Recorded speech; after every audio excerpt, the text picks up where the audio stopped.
Shaping Success with Wes Tankersley is brought to you by Aggressive Marketing Solutions, your solution for all business social media needs. If you need a team of social media marketers and content creators to help you build your brand on social media, text WES 2020 to 541-709-6502 today. Get started building your brand on social media.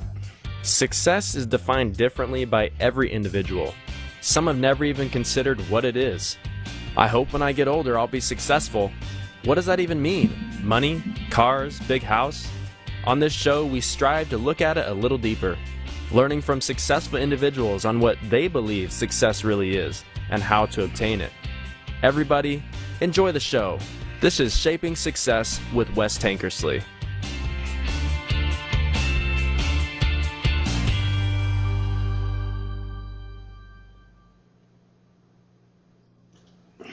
Hello, everyone. Welcome to Shaping Success. I am your host, Wes Tankersley.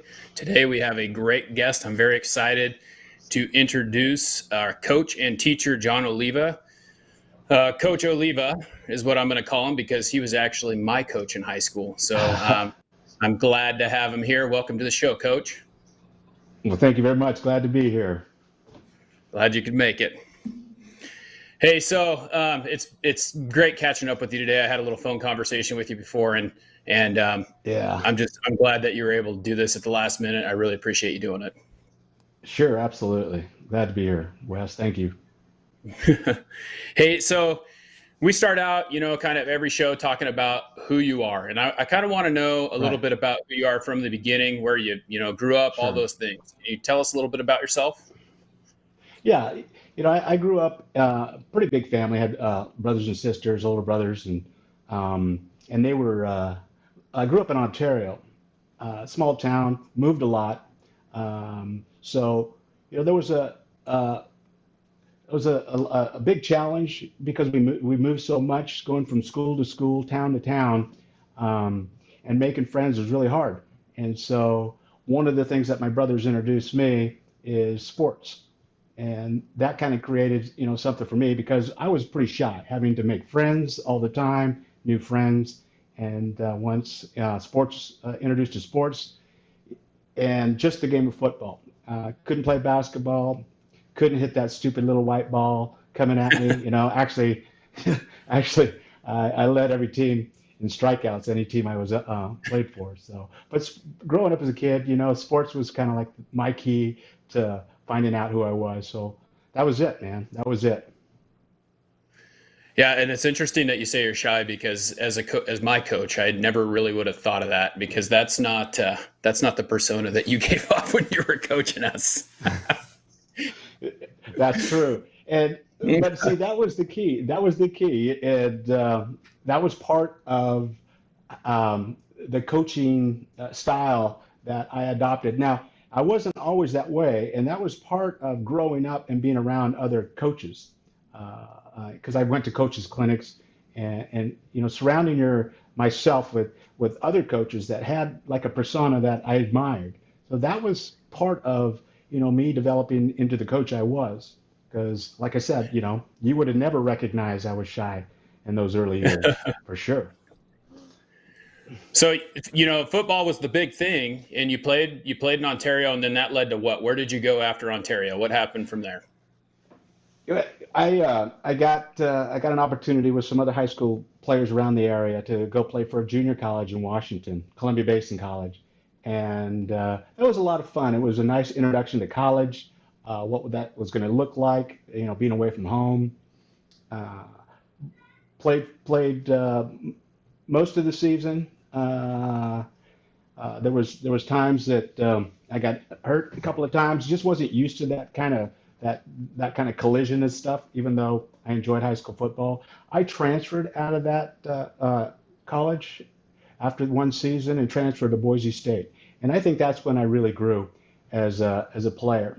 I walked on at Boise State. Um, I didn't have the skills to earn a scholarship at that time. I just wasn't good enough. But I just felt if I went to Western or some of those other colleges that are NAIA, and probably could have played more, but I wanted to surround myself with uh, higher level players. What was that going to look like? Even though I might be a tackling dummy, but it was something I really wanted to experience, and that was really what changed, in me as far as what I was introduced to, the level of play, what it takes to be successful, as an athlete and as a coach. That was the beginning. So the challenge of being somewhere where there was just a little bit more than just being out there, driving yourself, pushing yourself just a little bit above what you were capable of doing. Yeah, And so, absolutely, absolutely. go ahead. Oh, yeah, that was the key. I didn't know what I was walking into. I just wanted to be part of something bigger, uh, even though I was probably physically not equipped for that level of ball. But I learned what it took to become that level of player through their programs and the coaches that I surrounded myself with. Definitely. So then that must have been where it led to you to the fact that, hey, maybe you said you got injured before is what you had told me earlier. And then when you got injured, was the first thing you thought about after that was coaching because that was something that would have kept you going? Yes, I had a coach. His name was Coach Phil Snow. He was the defensive back coach then later the defensive coordinator. He ended up coaching several schools, Arizona State, went to the Rose Bowl with them as a defensive coordinator, did some coaching for the Detroit Lions as linebacker coach, uh, hung around football, Baylor. His recent stint was in Baylor. And I'll tell you, he's now recently hired to be the defensive coordinator for the Carolina Panthers. But here's the thing with Phil Snow. Yeah, we would go to meetings, position meetings. And what he taught us in those classrooms watching film, much of it wasn't film watching as much it was as understanding the game. Now the game has certain rules to the game, and I didn't know that. I thought you go out there, kick some ass, and get things done, get off the field, give the ball back to the offense. But pretty much it's not that simple. But he broke the game down to like a mindset, a strategic mindset where certain offenses can only do certain things. And once you understood that, then that's when you could really start putting players in position to make plays. Becoming more of a student of the game as opposed to just a player. Ab- yeah, yeah. And Yeah. that's where, like I was saying, I didn't have the skill level, but what I did have is the intellectual ability to be on the field because of what he taught me and how I was able to, find success on the field that way and make it, I got a letterman's jacket in my closet. So that was a big deal. When they handed those out, I know I earned it. Yeah. Yeah. That's great. And so that led into you being kind of a, what'd you say, you were a student coach for a year there with them? I can't remember. Graduate assistant. Is that what they called them? Well, yeah, I would say a student coach. Graduate assistant is like a player that's on scholarship. I was more, I Okay. paid my way, and yes. So, but I hung out, did some filming, helped with the, setting up stuff for coaches' meetings, and was around coaches that way. So learning every aspect of the job is kind of what you were doing. You're learning how to do everything so you were able to make yourself invaluable. Uh-oh.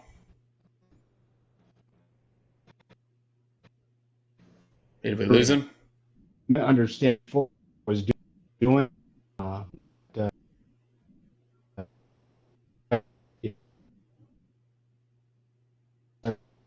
the, well, absolutely.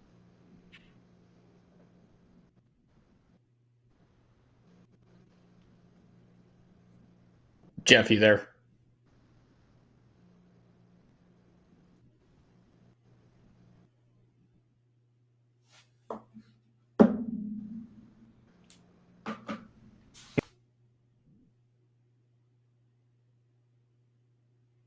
Hello. I got you. Oh, there we go. Got you back. Okay. Sorry, we lost you for a little bit there. Um,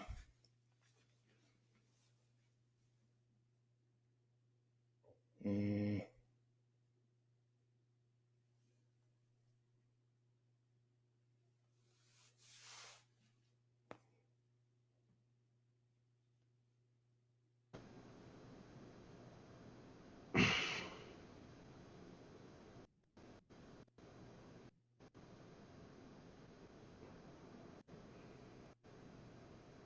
There we go. Got you back.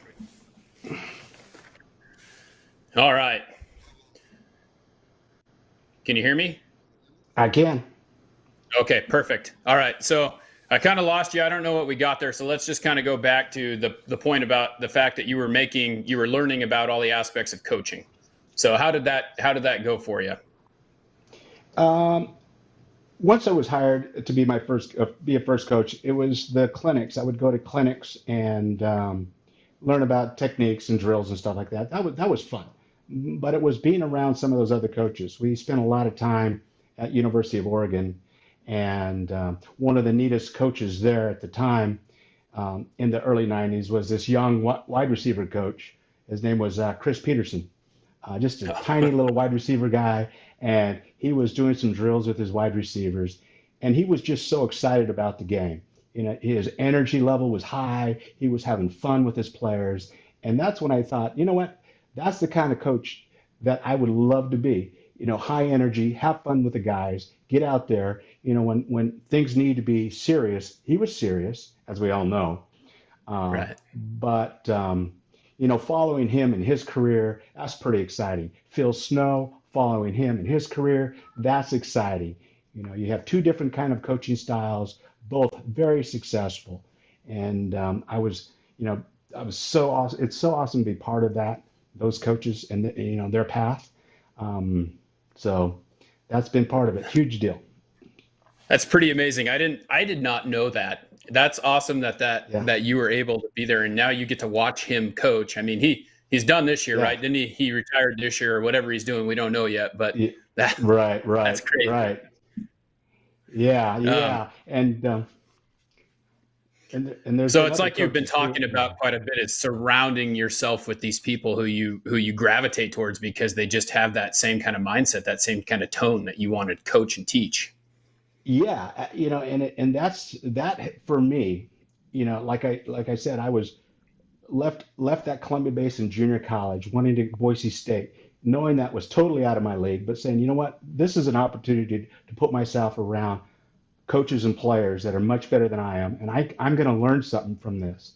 And then having access to you know these clinics and like other coaches um, like Peterson and others, Dirk Cutter, you know, Your spending a cutter, lot of yeah. time with him, yeah, spending a lot of time with Dirk Cutter in his office, learning how to you know put together screenplays. You know, being the offensive coordinator for the Ducks, that was pretty special. And then he went on to Boise State, and now he's coaching in the NFL. So it's been a treat to watch these guys blossom in their careers down the road, and having been part of some of their knowledge. So Well, I that's don't been want to exciting. gloss over the Ontario part because that's where I think that's probably where like your big, where you first started coaching. But then there's some really cool stuff that happened after that I'm pretty excited about because I was watching you and following you over the past, 10 years and seeing you on Facebook posting these pictures. And you're actually in the Middle East coaching a Yeah, football team. I was in the Middle East for the last 8 years in Abu Dhabi, about an hour south of Dubai, and I was working for the Department of Education there. And at that time, they were introducing American football to the adults in Little League, and I wanted to give it a try, and was asked to coach for the Abu Dhabi Wildcats. And the players there, most of the players there came from military bases, U.S. military bases. So we had most of our kids that had some knowledge in football, and most of them, you know, being military, are pretty tough individuals. But there was some Arabic kids in there too, and some Brits, um, people from Britain, Great Britain as well. So that's a different coaching style for sure. Because these kids, I'll tell you the truth, you know, the military kids are tough, you know, Right. but there's a different type of toughness in football. It's uh,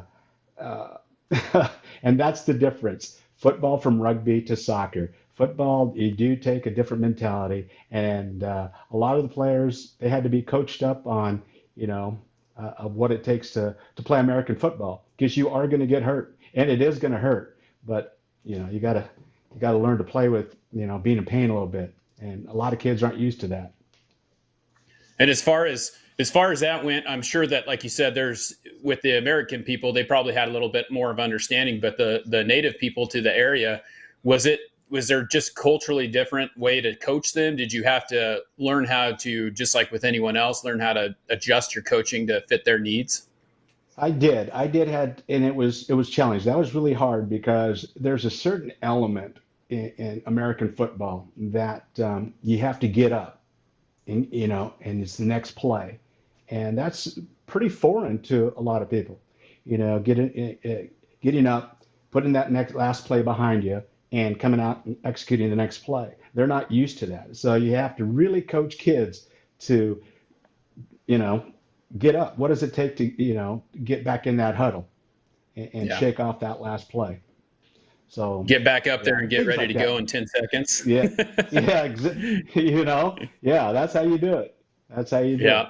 So, and I told you a little bit about the offense we had to run just because of just the knowledge of the game. So we ran a wishbone, and Yeah. that really worked out well because I just put a couple rules together, and yeah, we had a great time running the ball down the field for sure. Yep. Just have to teach people to run people over. It's pretty easy. Yeah, not a whole lot of um, thinking sometimes. Sure. so now you're back, right? So you're back in Eagle Point is where you're at now, Yep. which another Yep. coach I know coached for a while there, but he's not doing that anymore. um, and Right. so what are you Right. doing? What are you doing at Eagle Point? Well, right now I'm a behavior specialist at the middle school, and I've been coaching high school football there. Last season I was the defensive coordinator, and upcoming season I'm looking to hand that job over to the young bucks. Somebody newer. Eric Johnson is the head coach over in Eagle Point. He came from Ontario. He was Okay. Ontario head coach. Yeah, and he's a good guy, So that's like great that coach. must be a hotbed for Ontario coaches. It seems like because that's where you guys are all ended up. Yeah, Bill Taylor, Harry Hedrick, yeah, and Yeah. myself, yes. So let's talk about the mindset that you have and the mindset of kids today and how you've had to change over time. Because I know like 20 years ago, we talked about this a little bit. 20 years ago, you could yell and scream at a kid. And I mean, it's Yeah, basically cussing and screaming at kids and it motivates them. But now you can't do that. Right. So how did you right. have to adjust the way that you thought about things? It was an easy transition, as being excited about being on the field and getting the players excited. What the minor adjustments that I had to make is understanding that developing relationships with each player. Understanding that these kids come out and they're people first and they're athletes second, and that was in my earlier years, I wanted athletes. Give me an athlete, and your value to me earlier on was measured by your success on the field.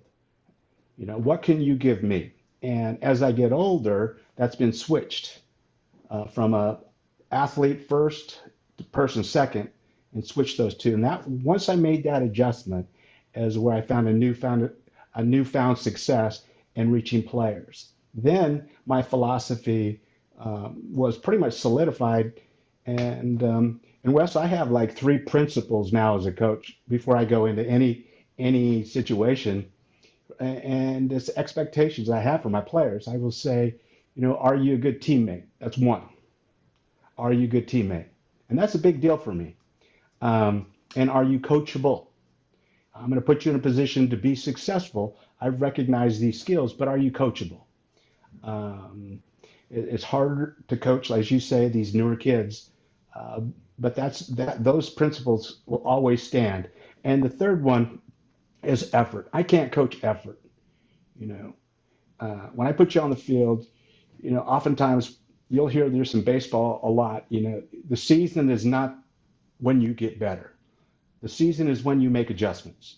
Off season, and that's where you put the effort, whether it's the weight room, the gym, whatever sport that you're involved in. And I can't coach that, but I let the players know that that's probably one of the most important things to building what they're looking for. They want to be on the field, they want to be on the court. So, what is it going to take to get there? And those are the principles that I kind of follow. You know, relationships, person first, athlete second, and then, are you coachable? Are you a good teammate? And then what are you going to do? What kind of effort are you going to give? Yeah, and that's great because that's what it takes. I mean, you have to be able to motivate them, or you're never going to have anything that makes that successful just by doing that. Um, and I like that one of the things that I talk about a lot is the fact that you have to treat every single player differently. You can't, they're not all the Yeah, same. There's no cookie cutter way for it. And I remember vividly Coach Hedrick yelling and screaming at me, and it motivated me where he could go over to yeah. the next kid, and if he did that to him, it would just ruin him. And they couldn't do it. But he was and it sounds like that's the way you're getting to, is where you've decided to be kind of a psychologist, and you have to motivate each kid differently. Yeah, yeah, and that's the key. If I'm going to find a successful football team or any team, I've got to be able to have the ability to identify each player's strengths. What are they?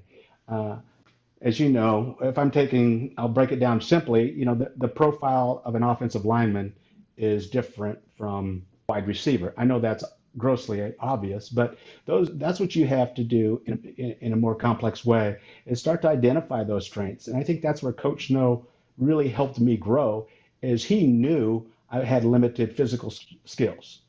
So let's put him in a position where he can be successful using more of the cerebral part of the game, and being able to find those kids, those players. And you as a coach, when you look around, there's players that have limited skills, and you're not going to put them in the lineup in the first four batters. They're never going to make the four. But where they're going to be is maybe they can get on base somewhere along the line, because they can read that pitcher well enough to steal second base. Those kinds of things, and understanding the skill set that player brings, so they find value to the team.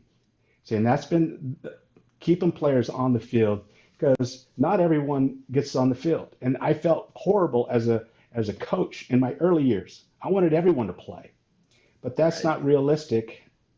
So what you have to do is find the strengths that each kid brings to the team, find that for them, help them nourish that and develop it so they feel part of the team. And that's the hard part, is keeping those kids motivated. But it takes And effort that as a is coach, right? yeah, that's a big struggle, and it's funny because as a person who coached for the last 4 years, I had a lot of insight into the fact of the way that, like, maybe someone else was treated, or the way that I was treated on the field, Sure. versus, because you don't know that. You're a young kid, you don't know what the adult thinking is behind the process. And sometimes you can't share that. And I have a lot of I'm so happy that I had the people that I had, because now looking back, I look at it and I go, man, I had it really good. They really had my best interest at heart, whether I didn't like Sure. them or not. They were just doing the best for the team, and that's something Yeah. that you got to create. So that's awesome that you're trying You to find a way to make that work. you do, and those kinds of coaches. I've studied, read a lot of books. Phil Jackson, I almost read all of his books, because his success is not a secret. And a lot of the coaching philosophies that I've been able to, rub my chin on and go, I like that. It fits with my coaching philosophy and how my demeanor, you know, uh, like John Wooden, in most people think how successful he was at UCLA, which he was, but oftentimes people don't know that he had like 20 losing seasons prior to that at a different college, and what he went through to then become that uh, successful coach down the road. So, and yeah, good coaches, they they they invest in themselves as far as coaching philosophy, getting a nice sound, and they invest in people, surrounding themselves with people that know the game, study the game, and like Chris Peterson, Phil Snow, and Yeah. others. Yep. And that's a great way, that's kind of what I'm finding here with myself as well, is like I'm radiating towards these people who think the same way that I do. And it's just a great feeling when you know Right. that that's happening. Yeah. So Yes, we got, absolutely. Yeah, go ahead. no, go ahead. I was just going to say, when you surround yourself with people that have that high motivation to be successful in a certain field, um, when we hear players that are untouchables, bless his, soul, Kobe Bryant, Michael Jordan, what did they do after games? They they went and took care of themselves, their bodies and stuff like that. What do we, even though we're not a Kobe or that level of player or a coach, always reflecting and Right. always growing as a coach, surrounding ourselves with those like-minded people, like you're saying, reflecting, do an honest reevaluation of what you are and where you're going, because we're going to make mistakes, and being able to reflect honestly on those mistakes and move forward. Yeah, that's part of the key. I have a question for you that kind of leads into this is, do you teach kids now to reflect on the game? Do you teach them other than just watching film? Because, we used to sit there at lunch every day and watch film, but I don't know that I Sure. really thought about that. I just watched what I was doing and it wasn't really a reflection process. In high school, it's very difficult to do that because that is a skill that all colleges teach. Kids that really excel in that arena in the college uh, do a lot of that self-reflection. In high school, that's really hard to teach. But if a coach can get a player to learn what they're doing, um, and how to make adjustments, and take that reflection of game film, move it onto the practice field, and work on those skills. That's I know that seems like real simple stuff, but kids really have to be taught how to reflect and what does that mean. Yeah. Yeah, and I understand that because I taught a class one year. Out of my 4 years of teaching, one year was actually an advisory class where we had to teach kids to reflect, and they hated it. These Oh high school yeah, seniors didn't like doing it. They can't stand it. They don't understand it. But no, 15 years later, when I go back to college, I started to realize that it's a very big part of my process. So it is a tough one, I think, to kind of figure out. yeah, there and it is. The sooner you're able to, I guess, peel back those areas that sometimes seem guarded, or this is kind of the yucky part. I don't want to expose that, but once you start cleaning that stuff out and start getting on a healthier pathway to the direction you're going, the better things will turn out for you. Yeah. Yep. Yep. Well, that's great. I think it's exciting that the way things are going. I'm glad that you were able to be here. I have one last question for you.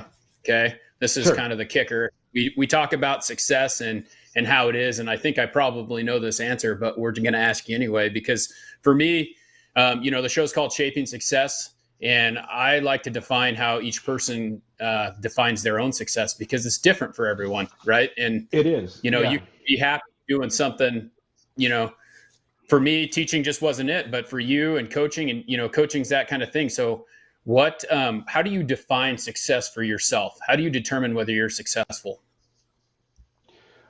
Well, it has evolved to the point where I'm today, and a lot of like I said, the coaches I surrounded myself with, listening, and trying to find out what it is that I guess that silver bullet, you might say.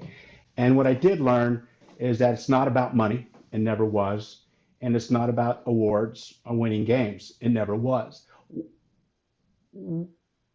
All the years combined, 30 plus years of coaching, I would say John Wooden says it best, and it's his quote about this is what it says. It says, "Peace of mind is the direct result of self satisfaction in knowing you did your best that you're capable of becoming." And that's it for me. When you can coach a player or be the coach, when you walk off that field and you gave it all in practice, in that game, and it doesn't matter what the scoreboard says. I know a lot of people put a lot of emphasis on that scoreboard, but when you can walk away and know that to me is success. And I've won a lot of football games. I've got a few championship rings, and those feel good. But when I can watch a player like yourself find success in other areas, I know as a coach that what I've done is I help create a player, a person developing into something, more than themselves at that time. I love that. I think that's a great way of looking at it. Because that's what it's about. It's not just about how successful you are on or off the field. It's how you are as a person, and that's bigger, I think, than anything. So, Oh hey, yeah, yeah. we talked about your time in the Middle East, and I wanted you to show that ring because you didn't get a chance to show the ring. We kind of broke up, and we did it again.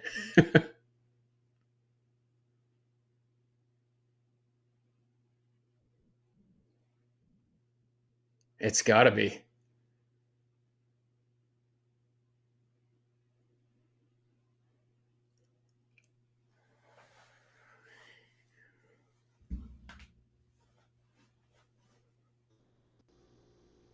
Oh, there we go.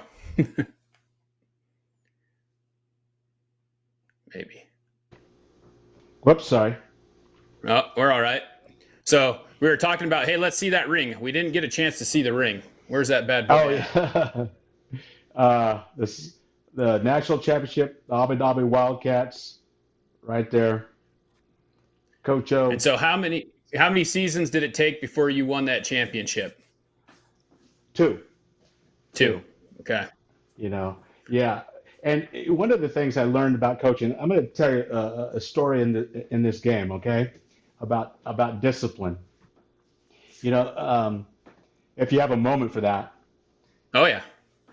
we there was about a minute left in the game, and and I run out on it was 4th and 1, and we were down by 6 points, and about a minute left, and I run out on the field, and we were overloading our strong side because we're going to run a toss, um, and the running back says, "Hey coach, let's overload the right side, and let's toss it to the opposite side."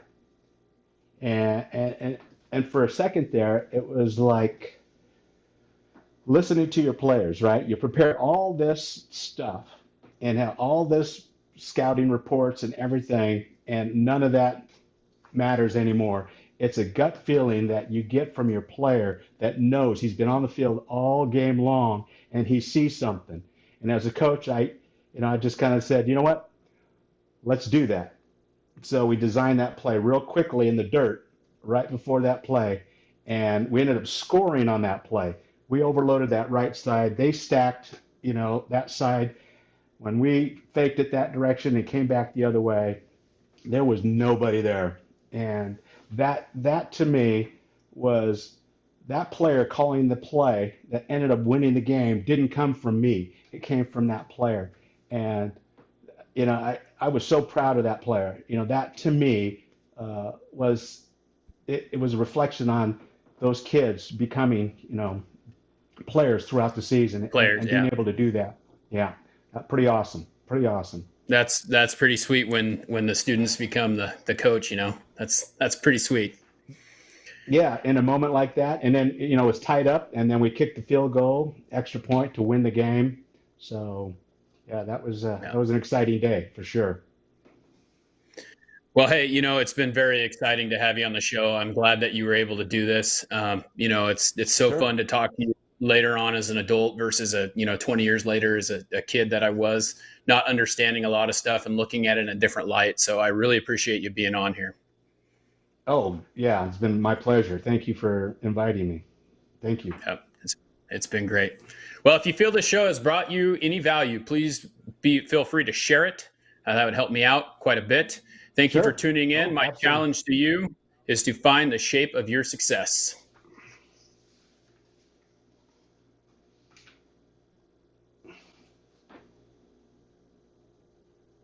Where are we going? Is that me? Am I next? No, it's there's I don't know what's going on. We're having a little technical difficulty, but it's okay. So Gotcha. there's some that's some great stuff. I'm so excited about.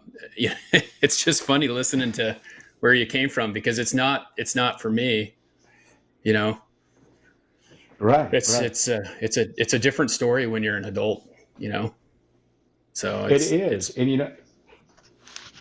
When you asked about earlier, it's like, how did you become a, a football player? Well, I think football found me in a very strange way.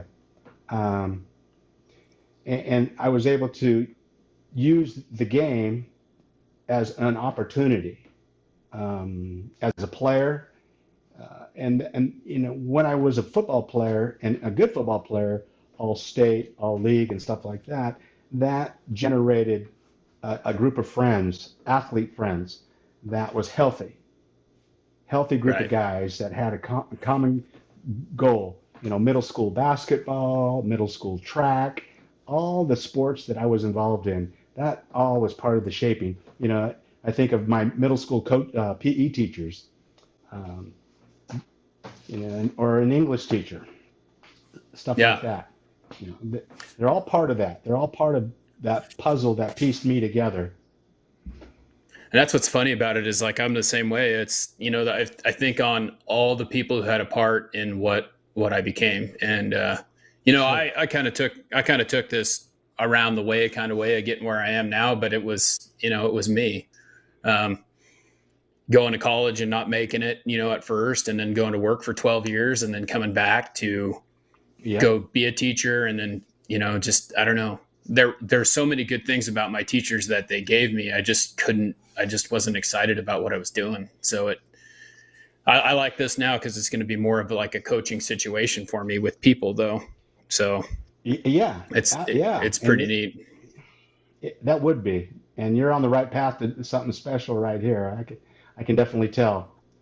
People that are Yeah. on here are pretty excited about what they can contribute. So I appreciate Yeah. that. Definitely. Yeah. Well, like I said, it's a, it's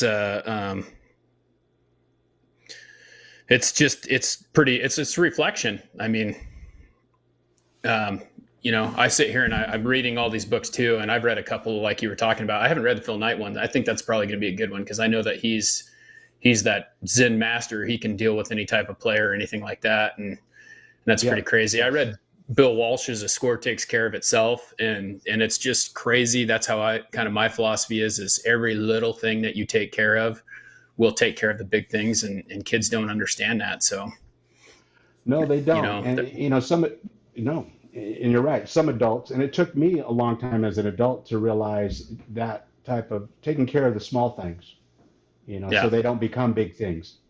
Um, and that's a part of effort. What are you going to do for yourself? How are you going to right. create this situation? Yeah, and And effort's a big thing. I sat back and I watched my brother, Greg, little Greg, and he got two right. big giant brothers, and he sits there and he's just hungry for everything that he could get. Where we had a little bit more talent, and it was an interesting thing to watch and think back on how a guy who didn't have everything gave everything he could get to be where he was, Sure. which is Wes, I go ahead. I was just going to say it sounds like that's kind of your story. It's like you weren't the most athletic, but you were driven to make it happen. Sure. You asked me kind of what was it that taught me how to motivate. One key that I think I left out was having children, and that was probably a big turning point because I had to really figure out real fast that it wasn't about me, Right. and how to successfully balance family and coaching. Because as you know, coaching takes a lot of time and commitment. And those that can do it well, balance their families, are very successful. Because there was times I was coach top heavy. I spent too Uh huh. much time, uh, and uh, and that's not good. So anyone that is thinking about going into coaching that does have a family, you need to make that person needs to make their family the priority, and do the things to raise that because that's an important piece with Right. finding success. So I just want to add that little Yeah. piece Yeah. Well, I because I think know that you're you have a right. I family. think yeah, and it is. That's a big thing. I have one child, and it take a lot. It took a lot of time out of that in the first 4 years that I was doing it. Luckily, my mom was able to watch it and watch her, and Gotcha. and able to make sure that she was taken care of. But it's tough because, you go, I don't know how you guys did it. I coached football for a couple of years and I didn't like it because it was so much time. There was so much consuming. And I think that what you did in Ontario, I felt like now that I sit back and I think on it, it was everyone was so close. Their kids came and hung out after the game when you went over film Yep. before we met on Saturday. And you just made that Yep. all a big family thing. And so I think that you did a great job as a coaching staff of making that work out. Oh yeah, but like you said, it takes time. It takes a lot of time. Yeah. I mean, I can only imagine. I was just thinking about it. Like you sit there and we get off at, I don't know, 3 o'clock, right? And then you're there for Sure. practices for 2.5 hours at least. And then now you got to wait for everyone to get out of there. And now you got to wait for, I mean, it takes a ton of time. It does. So, It does. And then you have summer weightlifting programs, you have passing yeah, leagues in the summer, you have lineman camp, this camp, football camp. Yeah, yeah, absolutely. A lot of time. that's what I liked about baseball a little bit better was that it wasn't like, and that's why I love baseball. I mean, I was a better football player than anything. I wasn't a very good baseball player, but I liked it quite a bit. But baseball season wasn't quite as long, and I could do that without taking away from everything that was going on. I get you. I Yeah. get you. I'm sorry, I'm not looking. I'm just trying to figure out what's going on here because we should be.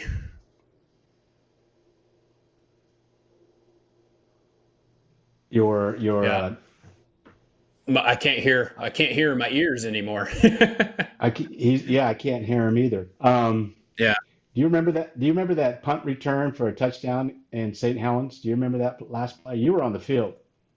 Oh yeah. Do Do you remember that game? I carried the ball in that game. Do you remember that? The Okay. guy that was guarding me, I was playing offensive tackle, and Tyler Edwards, he was 5'8". He wasn't very tall. Anyway, No, the no. guy that was over me, we had a screen or something, and Tyler threw it right over the top of my head, and the guy batted it down. And when he batted it down, I caught it, and I started Oh, running wow. with it. Yeah, and I have actually. I can't remember where it was, but when I was like 18 years ago, I'm sitting in there looking on the Oregon Live stuff, and you can find it where it said I carried the ball for like -3 yards because I was back in a pass set and I caught Oh, it and I okay. started running forward, but I didn't get out of the -yards. So it was. It might have been 3 yards. I can't remember, but it wasn't very far. But I got tackled and and I landed on the ball, and Greg ran over and he picked me up and patted me on the butt, and I'm just like it was right in my chest. I was out. I was knocked out. Wind knocked out of me, and I never carried it except for scout team. And Yeah, he's yeah. like, "What's the matter?" And he said some nice things and get out of here. Like Yeah, never that's carried the right. ball before, but yeah, that punt return though. I mean, that was it was a. I remember. I'm trying to think if that was that same game where Mike was standing in the end zone, and it was the last play of the game or whatever before Goff returned that thing back, and Mike was in there. He pushed the two defenders out of the way and caught the ball. It was that game, or it might have been Elmira before the week before. It was the Elmira game when yes, it was the Elmira game in the back of the end zone. He pushed those defenders off of him. It was clearly offensive pass Yes, interference. right. Clearly. But, you know, Mike had a great way of making things happen for himself. So, Yeah, yeah. he was. The funny thing about Mike that I remember was he was um,